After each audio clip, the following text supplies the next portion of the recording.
경외하고 내 이름을 두려워했으며. 예.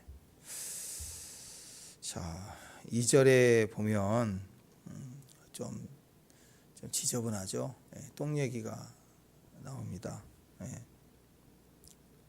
3절이죠. 똥을 절기의 희생에 똥을 너희 얼굴에 바를 것이다.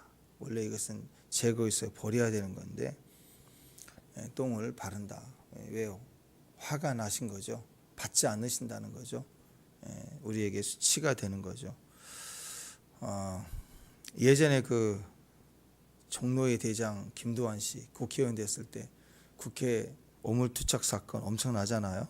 그때도 정치 국회에서 대충 비리를 덮고 넘어가려고 하니까 이제 약간 이제 깡패 기질, 그래서 그냥 확 투척해 버리는 그 사건이 있어요. 이게 국회냐 하고 막 그랬던 일이 있습니다. 수치라는 거죠. 법으로 심판이 되기를 기다리고 그게 아니라 엉망으로 막 비리를 저지르고 덮고 하려고 하는 것들을 볼 때 화가 났다. 뭐 그때 이 한 개인도 그랬는데 하나님 그러시면 얼마나 이게 큰 수치가 되겠습니까? 하나님 받지 않는다. 이게 토할 것 같다. 이게 토하는 것보다 더 싫은 거죠. 그러니까 인분을 뿌렸다. 뭐 이렇게 볼 수가 있을 것 같아요. 그것을 우리가 바른다 그랬는데 2절 한 번 더 읽어보실까요? 2절. 자, 2절 읽습니다. 시작. 만군의 여호와가 이르노라 너희가 만일 듣지 아니하며 마음에 두지 아니하며 내 이름을 영화롭게 하지 아니하면 내가 너에게 저주를 내려 너희의 복을 저주하리라. 이렇게 나왔습니다. 자, 여기까지. 자, 영화롭게 하지 아니하면 저주를 받는다.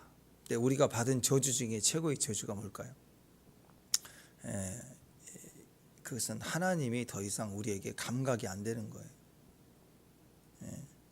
삼손이 자꾸 이렇게 나시린의 억약을 깨고 이방인 여인과 막 사랑하고 막 그렇게 타락하기 시작할 때 그 힘의 원리를 알려달라고 할 때 자꾸 속이다가 장난치다가 알려주잖아요.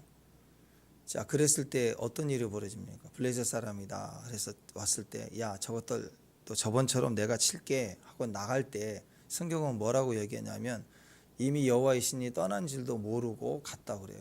비참한 거예요. 감각이 어느 순간 하나님의 영광이 떠났는데 모르는 거예요. 그러니까 무늬만 있는 거예요. 불쌍한 거죠. 제일 먼저 죄를 지으면 우리 안에 영이 죽는 거, 소멸되는 거, 임재가 사라지는 거. 이게 엄청난 저주거든요. 예수님이 마지막 십자가 지시면서도 어찌하여 나를 버리셨나이까 하고 절규했던 이유도 세상의 모든 비난과 조롱을 받아도 하나님이 떠나시면 안 되는데 그 하나님과의 분리가 가장 큰 고통이었죠. 이 잔을 내게 옮겨달라고 했던 것도 하나님과의 관계에서 단절된다는 고통이죠. 이게 가장 큰 저주의 인간은.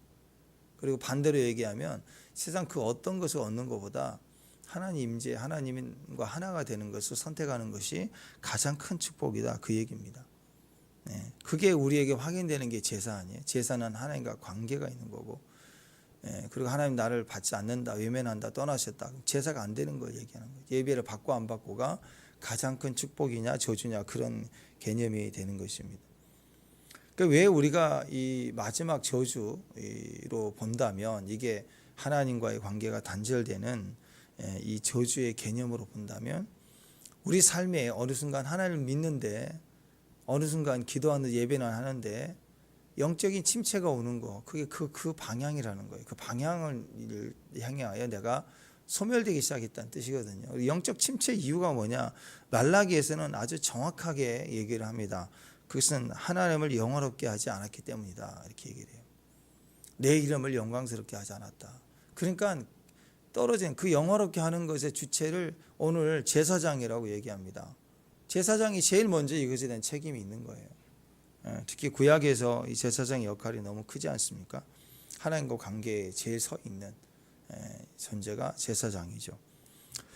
우리에게 적용을 해본다면 사실 우리도 왕 같은 제사장으로 이제 만인 제사장이잖아요. 우리가 예배자잖아요. 우리에게 하신 말씀이다. 이렇게 보면 된다라는 것입니다. 놀이터의 시소를 보면 시소는 무거운 쪽으로 이렇게 기울잖아요. 그 영화롭게 한다, 그 영광, 영화롭다. 이게 이제 영어로 저기 히브리 원어로 보면 카보드 그냥 카보드, 무게감, 무겁다. 그런 예배에 하나님이 이렇게 임하시면 예배가 묵직해져요. 가볍게 막 떠들어대고 그런 입만 열면 떠들고 그런 거 아니에요. 우리끼리 막 즐겁고 기쁘고 그러다가도 무게가 임하면 조용해집니다. 묵직해지는 거예요. 엄숙해지고 경외하는 마음이 생기는 거예요. 임재의 단계가 점점점. 여러분 성막을 보시면 성막 뜰에 막 소 잡고 막 제사 지내고 왔다 갔다 하고 막 그럴 때는 복잡하죠. 시끄럽고 막 타는 냄새 나고. 예배의 한 요소입니다. 기뻐하고 율동도 하고 찬양도 해요. 근데 하나님 그 예배의 영광이 임하면 눈물 흘리는 거 물두멍이 뚝뚝 떨어지며 회개 나가면서 성소 안에 들어가면 조용해지면서 빛 가운데 나가기 시작하는. 그 다음에 지성소로 들어가면 죽어. 어떤 사람 팍팍 쓰러지고 죽는다고. 죽어버리는 거예요. 내가 꺾여서 깨져버리는 거예요. 지성소까지 갈수록 무거워지는 거예요. 무게를 감당을 못하는 거죠. 그러니까 영광스럽게 한다. 하나님을 영광이 임했다. 그 말은 우리가 영화롭게 하는 건데 하나님을 영화롭게 할 때마다 무게감이 생기는 거예요. 교회가 하나님을 영화롭게 하면 하나님의 영광이 무게가 임하는 교회가 됩니다. 가정에서 하나님의 말씀대로 살려고 노력하면 거기에 영광스러움이 임해요. 하나님 질서의 다름질이 필요합니다. 그 가정에서 제일 중요한 게 뭐예요? 이 나라에 제일 중요한 게 제사장에게 하는 거라면 우리가 다 많이 제사장이지만 자기 직분이 있잖아요. 그죠? 그래서 부모의 직분이 있고 자식의 직분이 있는데 가정에 제일 중요한 사람은 누구예요? 아버지예요. 아버지. 제사장의 대제사장 지성소까지 가야 돼. 아버지는 무거워야 돼. 그 권위를 누가 인정해야 돼요? 아내가 인정해야 돼. 자식들은 잘 몰라요. 아내가 남편을 인정해야 돼. 권위로. 그래야 자식들도 순종이 되는 거예요. 똑같이 보면 안 돼. 판단하면. 그 질서가 중요해요. 그렇잖아. 교회도 목사님 우습게 여기고 막 농담 따먹고 목사님하고 친한 거하고 농담 따먹는 거는 달라요. 거기는 목사가 목사답지 못하는 모습도 있지만 똑같아요. 성도가 성도답지 못하는 자리에 있을 때 존중해 주지 않으니까 목회자가 가벼워지는 거죠. 제가 이제는 어떤 효성성교회 지금은 어떻게 되는지 모르지만 제가 전도사 때 거기 동기 목사님이 거기 부교육자로 갔을 때 그 얘기예요. 그 안수 집사 한 분 퇴근할 때마다 교회를 들렸다가 계속 1년 그 집이 바로 옆에요. 그래서 한 번은 물어봤다는 안수 집사님 우리 사역자들 또 명절 때는 또 지방에 가고 쉴 때도 있고 근데 어떻게 명절 때도 집이 여기니까 다 오니까 1년 365일 새벽 예배 드리고 저녁에 매일 이렇게 교회를 돌아보고 한번 살펴보고 도와가고 그래서 어떻게 그럴 수 있냐. 참 목회생활 하고 지금까지 신앙생활 하면서 대단하시다고 그랬더니 아유 대단한 거 아니에요. 우리 집안의 가훈이에요. 그래서 왜요? 그랬더니 할아버지 때부터 계속 장로 집안인데 우리 집안은 목회자 집안 안 된다. 우리는 장로 집안에 사명이 있다. 그래서 장로가 무조건 되래. 할아버지가 그랬대. 아버지가 그러고. 그 삶을 어렸을 때 본 게 그거예요. 장로가 장로다울 때 목사님이 똑바로 목사님이 나와진다. 그래서 막 이렇게 감시하고 그런 게 아니라 성도의 삶으로 그 자리를 딱 사명으로 차니까 목사님들이 정말 말씀을 더 그런 성도가 있으니까 더 열심히 뛰고 준비하고 교회가 지켜지더라 이거예요. 그러니까 이 시대에 그 갈등이 많은 교회들 있잖아요. 그런 교회를 볼 때 거기에 비춰볼 때 참 중요한 사명 중에 하나라고 생각합니다. 견제하고 그런 게 아니라 일대 목사님 계실 때는 안 그렇지만 이제 바뀌면 그럴 수 있잖아요. 서로 막 경제하고. 근데 그런 중심에 성도의 자리를 딱 쓸 때 우리 자식도 그러잖아요. 자식도 어렵고 힘든데 실망하지 않고 자기 위치를 지켜가며 공부 열심히 할 때 부모가 힘나잖아요. 더 내가 열심히 살아야지. 그런 마음이 생기는 거 아니에요?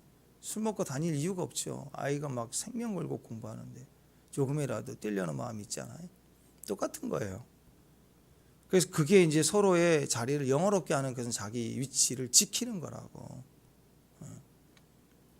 하나님이 무거워지셔요. 우리 안에 하나님이 무거워져야 돼요. 그래서 그런 가정을 가보면, 그런 질서가 있는 가정을 가보면 하나님의 무게가 있다니까요. 그런 성도분들은 목회자와 대화를 할 때도 언어에 무게가 있어요. 가볍지 않아요. 그러니까 존경스러운 거예요. 목회자가 볼 때도 그 성도를 볼 때 존경스럽다고, 너무 감사한 거예요. 진짜. 이사야 42장 8절에도 보면은요, 이렇게 말씀을 하십니다. 나는 여호와니 이는 내 이름이라. 나는 내 영광을 다른 자에게, 내 찬송을 우상에게 주지 아니하리라 그랬습니다. 여호와는 내 이름이다. 그 내 이름이야. 내 이름은 여호와다 그러시면서 나는 영광을 다른 자에게 주지 않는다. 우상에게 주지 않는다. 그래서 그 말은 뒤집어서 얘기하면 영광을 딴 데 안 준다는 거예요. 영광 누구에게 줘요? 내 백성에게 준다는 거예요. 줄 자가 있다라는 거예요. 절대 딴 데 주지 않는다. 찬송을 다른 데 주지 않는다. 찬송은 뭐예요? 모든 것의 승리거든요.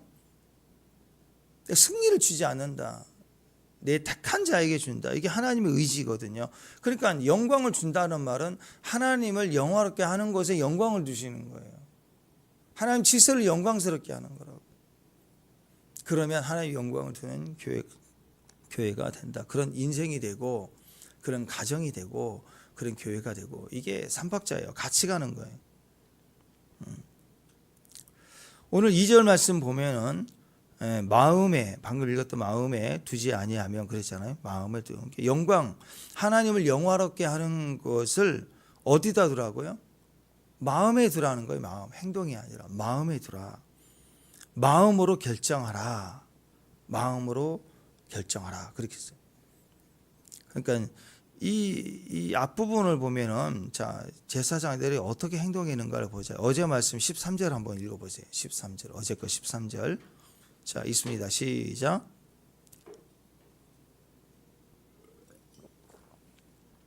시작. 만군의 여호와가 너희가 또 말하기를 이 일이 콧 웃음을 치고 훔친 물건과 저는 것 병든 것을 가져왔느니라. 여기 보세요. 내 이름을 멸시하지 말라 그랬더니요, 곧바로 무슨 13절을 보니까 이게 얼마나 번거로운 거 하고 흥 하고 콧웃음 치고 훔친 물건으로 봉헌하겠다고 그러고, 점도 흠도 없는 걸 드리라 그랬더니 막 다리 절고 뭐 그다음에 병 들고 대충 이렇게 하고. 예전에 그 흑염소 비싸다고 그러니까 중국산 흑염소 들어왔을 때 그 먹물 이렇게 칠해가지고 그 잡으려고 물 씻는데 먹물 나와서 흰염소 되고 막 그런 게 있었잖아요. 막 그런 거예요. 대충 떼워가지고 흰염소를 흑염소로 붙여갖고 비싸게 팔고 그런 식으로 하나님 앞에 대충 이렇게 해갖고 바쳤다 이거예요. 하나님을, 이게 전체적으로 뭐냐, 하나님을 무시하고 멸시하는 거죠. 하나님께 영광을 돌리는 마음이 아닌 거예요. 자기 이익을 향하여 취하는 마음이죠. 취하는 마음이라고. 그게 얼마나 우습냐 이거예요. 얼마나. 이게 온전한 것이 아닙니다. 가면이죠. 가면 쓰고 위선을 보이는 거예요. 거짓된 거예요.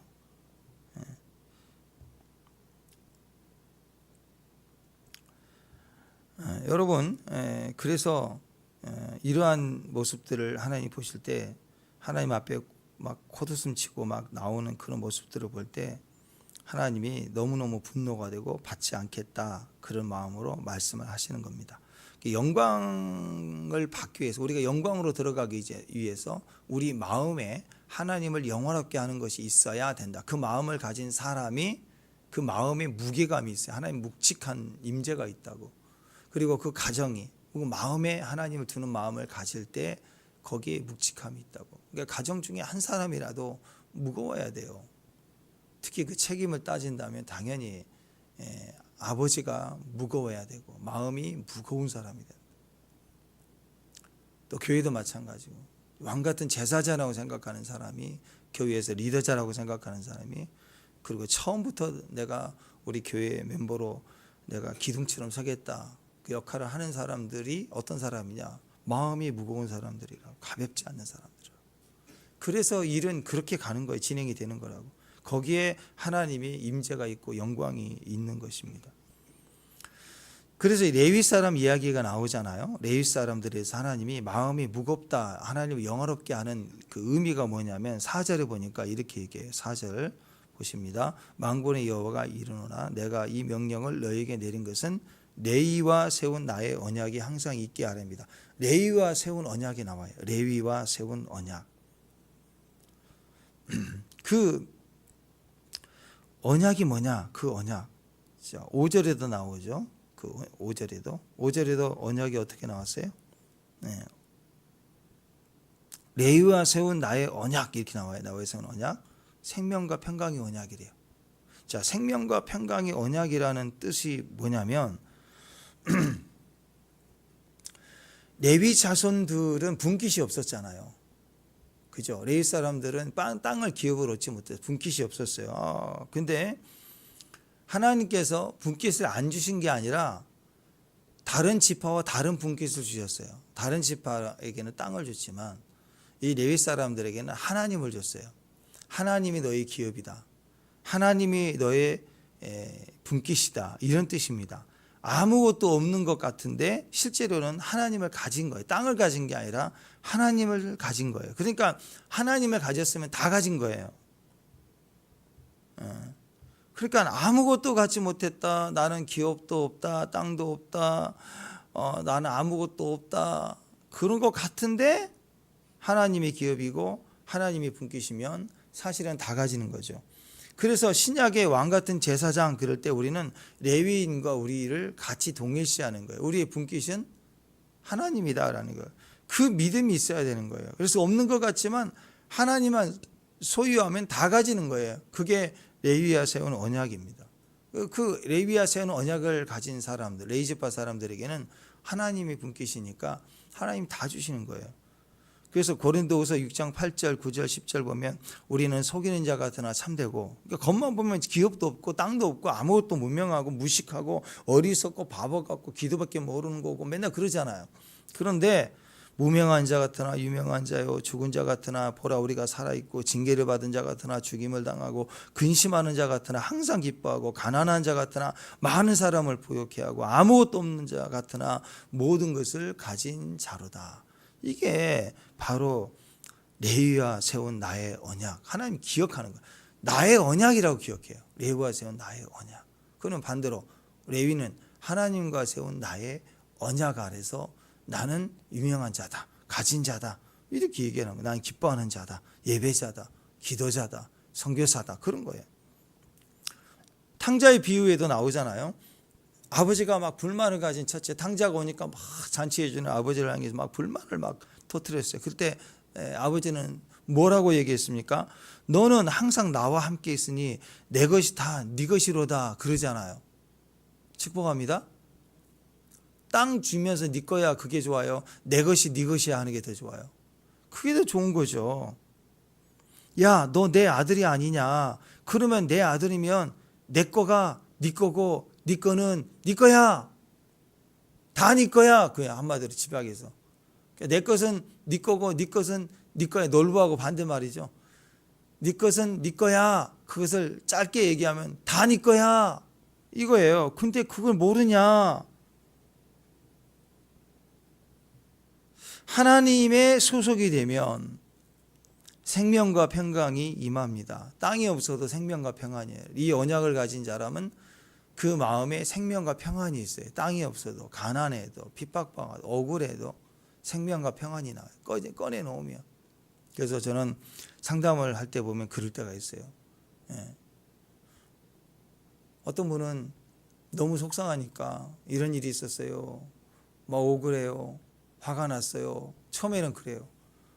계속 듣고 뭐 해줄 얘기 없어요. 듣고 있어요. 계속 듣고 있으면 막 이랬어요. 와, 그렇지 힘들지. 막 속상해요. 막 이래요. 막 이렇게. 근데 좀 지나면 생명과 평안이 나와요. 근데요 오늘 말씀이 이랬어요. 그래서 갑자기 자기가 바꿔 화제를. 처음에는 이래요 저래요 막 그러다가 얘기를 하다 보면 계속 꺼내는 거 보니까 생명을 꺼내놓고 평안을 꺼내놓고, 그리고 뭐 갑자기 이제 뭐 뭘 해야 되지 않겠냐고 목사님 뭐 선교를 뭐 어떻고 막 혼자 막 소설을 써가는 거예요. 막 이렇게. 그게 진짜거든요. 근데 어떤 사람은 막 계속 나와. 그래서 안 되겠어 이제. 그러다가 원망 불평이 나오고 이제 그 마음이 속상한 걸 얘기하다가 생명과 평안이 나온 게 아니라 뭐 몇 년 전에도요, 옛날에도요, 저는요, 맨날 이렇게 점점 이상한 쪽으로 가는 거예요. 그 말을 중단시키고 하나님의 말씀 이렇고 저렇고 얘기를 하고 이번 큐티 말씀 이런 거 아니냐, 지금 말씀 붙들고 이렇게 가면 또 안 믿어. 그러니까 또 징징하는 거예요. 화가 납니다. 상담이 아니라 이게 말라기처럼 패버려야 하려고 막. 그러고 싶어요 정말. 그게 힘들죠. 상담이 아니라 근심을 주고 가요. 근심을. 뭐 그래서 기도의 부담을 받는 거지만 어디가 있을까요?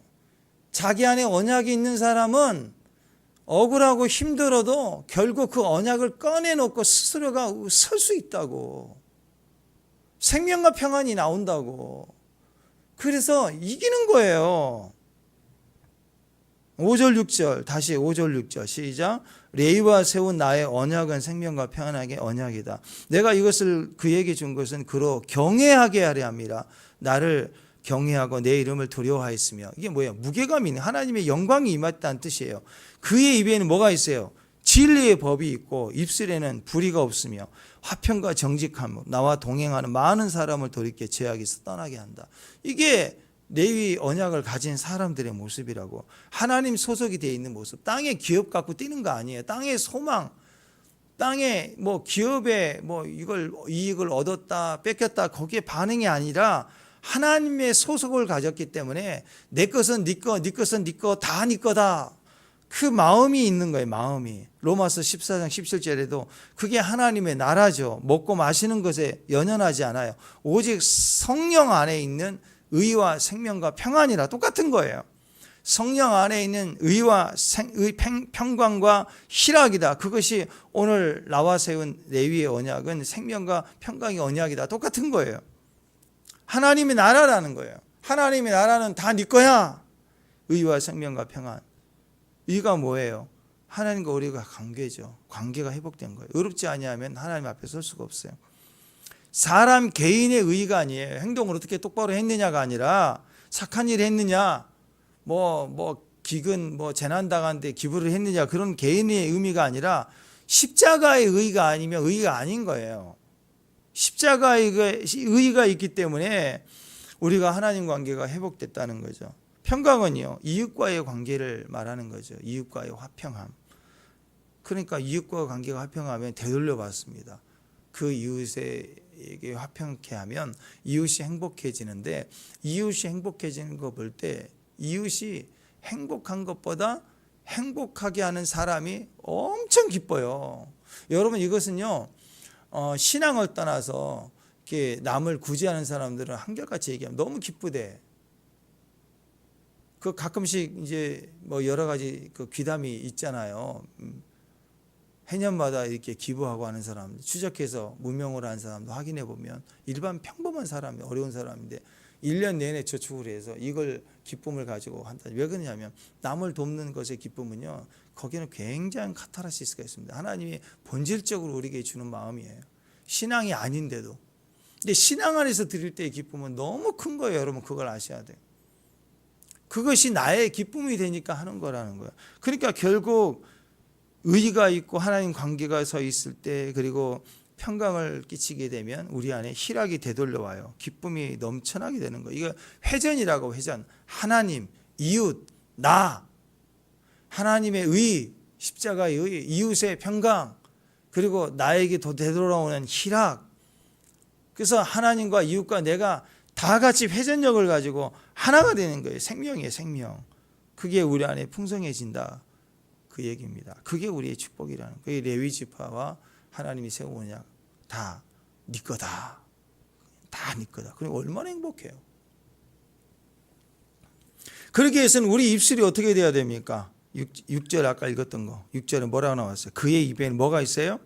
진리의 법이 있었다. 다림줄이 있는 거예요. 그 입술에는 불의가 없으며 인간적 말하지 않는 거예요. 입에서 결정나요. 입에서.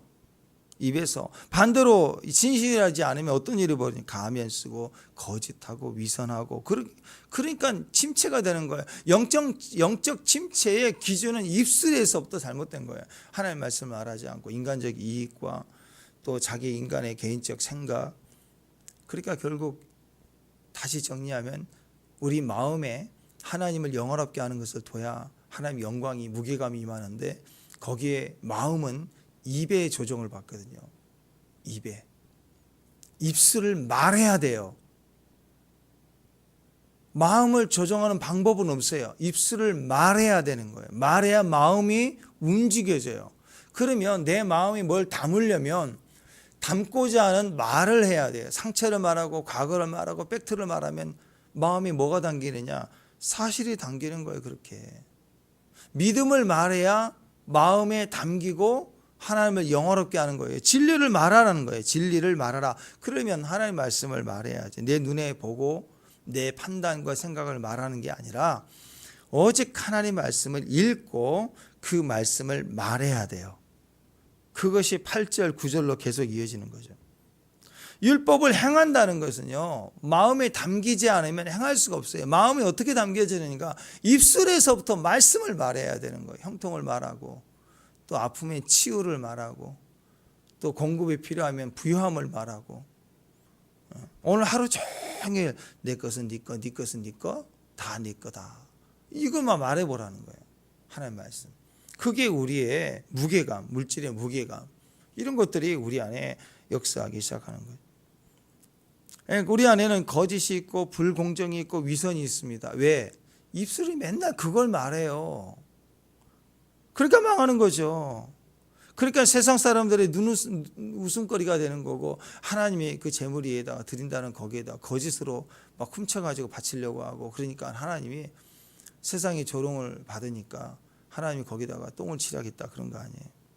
능력은 딴 데에서 나오는 게 아닙니다. 성도의 능력은 막 기도 세게 해야지 막 금식해야지 그런 데서 나오는 게 아니에요. 진실함에서 나와요. 여러분 생각해 보세요. 말씀의 삶과 삶이 다르고 겉과 속이 일치되지 않는 삶을 살아가면 누가 제일 먼저 아느냐면 우리 주변에 믿지 않는 세상 사람이 바로 알아요. 우습게 여긴다고.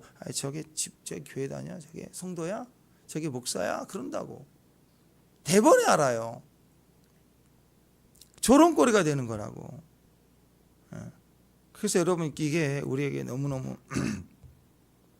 중요한 거죠. 그래서 내가 왜 교회 와서도 왜 피곤한 줄 아세요? 왜 원망이 있고 불만이 있고 영적 침체에 빠지고 그런 줄 아세요?